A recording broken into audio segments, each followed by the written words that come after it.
एक किराए के मकान में जया और रमेश नाम के पति पत्नी रहा करते थे। उनकी एक 7 साल की छोटी सी लड़की भी थी जिसका नाम निधि था। 2 दिन पहले ही उन्होंने अपना मकान बदलकर एक 2 रूम सेट का फ्लैट खरीदा था। अब वो वहीं रहा करते थे। रमेश नौकरी करता था और जया गृहिणी थी। एक दिन रमेश सुबह सुबह तैयार होकर ऑफिस जा रहा होता है। जया, मार्केट जाके घर का कुछ जरूरी सामान ले आना। ठीक है, जैसे ही काम खत्म हो जाएगा वैसे ही मैं और निधि मार्केट चले जाएंगे। अच्छा सुनो, मैंने शर्मा जी को काम वाली के लिए बोल दिया है, कोई काम वाली होगी तो वो भेज देंगे। हाँ, काम वाली की तो बहुत जरूरत है। इतना सारा काम मैं अकेले नहीं कर पाऊंगी और मुझे निधि को भी तो संभालना होता है। फिर रमेश ऑफिस चला जाता है। निधि वहीं एक तरफ बैठकर अपने खिलौनों से खेल रही होती है। घर का काम खत्म होते ही जया निधि को लेकर मार्केट चली जाती है और सभी जरूरत का सामान थैले में ले लेती है। जब वो सीढ़ी चढ़ती है तो निधि की नजर सीढ़ी पर रखी एक गुड़िया पर पड़ती है जो देखने में बहुत सुंदर होती है। मम्मी, ये सीढ़ी पर रखी गुड़िया किसकी है? मैं इसे ले लूं? नहीं निधि, बाहर पड़ी किसी भी चीज को हाथ नहीं लगाते, आपको समझाया है ना। पर यहाँ तो कोई नहीं है, मैं इसे ले लूं? निधि बहुत जिद करती है तो जया मान जाती है। ठीक है बाबा, ले लो, पर वादा करो अगर कोई बच्चा जिसकी भी ये गुड़िया होगी वो मांगने आएगा तो तुम उसे दे दोगी। शायद बिल्डिंग का कोई बच्चा खेलते खेलते यहाँ रखकर भूल गया होगा। निधि उस गुड़िया को गोद में उठा लेती है।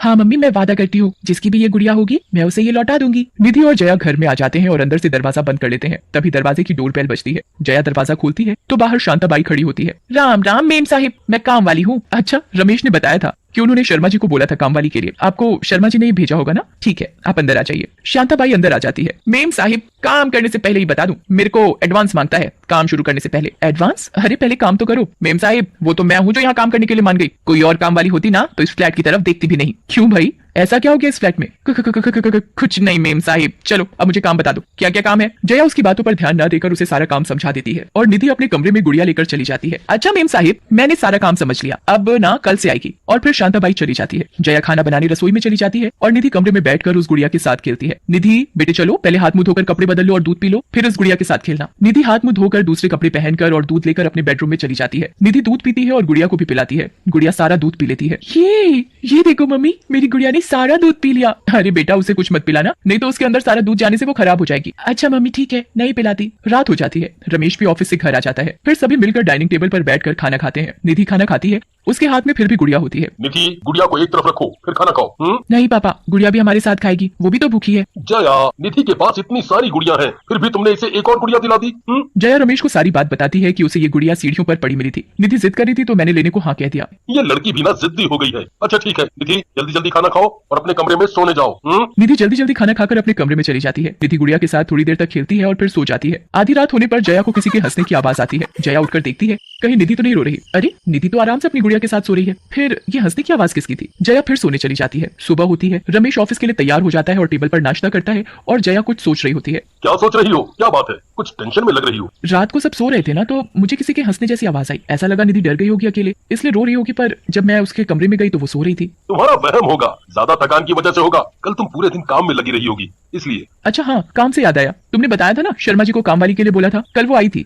मैंने उससे पगार की बात कर ली है, वो आज से आएगी। अच्छा ठीक है, मेरा नाश्ता हो गया, अब मैं ऑफिस के लिए निकलता हूँ। और सुनो जया, निधि अभी तक सोई है, उसे उठा दो। अच्छा ठीक है, अभी उठाती हूँ। रमेश ऑफिस के लिए निकल जाता है और जया निधि को उठाने उसके कमरे में जाती है तो देखती है जो गुड़िया रात को उसके पास सो रही थी वो दूर कुर्सी पर बैठी है। उसे बहुत अजीब लगता है तो वो निधि को उठाती है। उठो बेटा उठो, बहुत समय हो गया, उठो। निधि उठ जाती है। निधि बेटा, ये गुड़िया तो रात को तुम्हारे साथ सोई थी, तो ये कुर्सी पर कैसे आई? अरे मम्मी, मैंने आपको बताया था ना, ये गुड़िया बहुत अच्छी है, ये मेरे साथ दूध भी पीती है, खाना भी खाती है, मुझसे बात भी करती है, मेरे साथ खेलती भी है, तो अपने आप उधर चली गई। जया बहुत डर जाती है और फिर वो दरवाजे पर खटखट होती है। जया दरवाजा खोलती है तो काम वाली बाहर खड़ी होती है। राम राम मेम साहिब, मैं काम करने जाती है रसोई में। शांताबाई रसोई में बर्तन धोती है और जया अपने कपड़े अलमारी में रख रही होती है। तभी निधि रूम से बाहर आ जाती है अपनी गुड़िया के साथ। निधि गुड़िया को चालू कर देती है और गुड़िया फर्श पर चलने लगती है। गुड़िया चलते चलते रसोई में चली जाती है और शांताबाई के पास जाकर उसकी साड़ी पकड़ लेती है और शांताबाई डर जाती है। छोड़ छोड़, मेरी साड़ी छोड़ छोड़। आवाज सुनकर जया अपने रूम से बाहर आ जाती है और तभी गुड़िया उसकी साड़ी छोड़ देती है।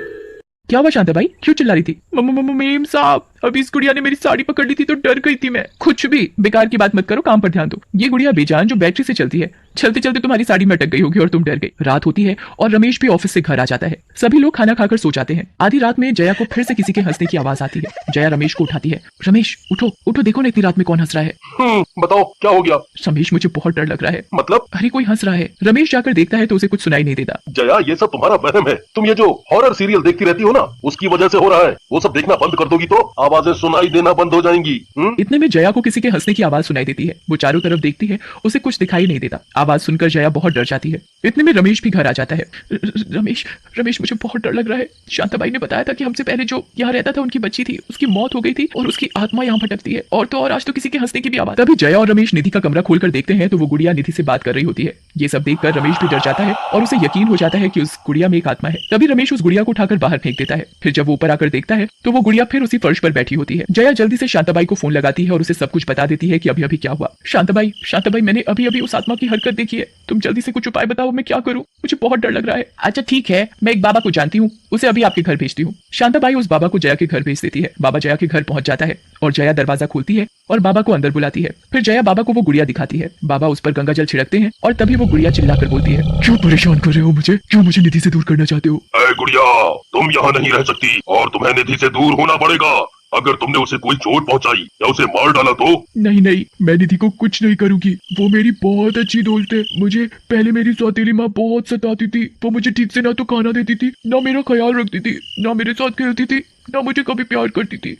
निधि तो बहुत अच्छी है, निधि मेरे साथ खेलती है, मुझसे बातें करती है, मुझसे प्यार करती है, मैं उससे कभी दूर नहीं होना चाहती। हाँ बाबा जी, मैंने बोला था ना, वो मेरी बहुत अच्छी दोस्त है, वो मेरे साथ खेलती भी है। रमेश और जया उसे कमरे में जाने को बोलते हैं और निधि चुपचाप कमरे में चली जाती है। ये हम सभी को कोई नुकसान नहीं पहुंचाना चाहती। अगर पहुंचाना होता तो वो अब तक निधि को भी मार देती। ये कोई बुरी आत्मा नहीं है, बल्कि एक अच्छी आत्मा है। हमें इसे भस्म नहीं करना चाहिए, हमें इसे मुक्त कर देना चाहिए ताकि ये खुशी खुशी इस दुनिया से चली जाए। तो अब आप ही बताइए कि अब हमें क्या करना होगा? इस गुड़िया को जला दो और उस राख को बहा दो, इससे उसको मुक्ति मिल जाएगी और वो बिना परेशान हुए चली जाएगी। जैसा जैसा बाबा बोलते हैं वैसा वैसा रमेश और जया करते हैं और उस गुड़िया को ले जाकर जला देते हैं और उसकी राख एक लोटे में लेकर बहा देते हैं और उसे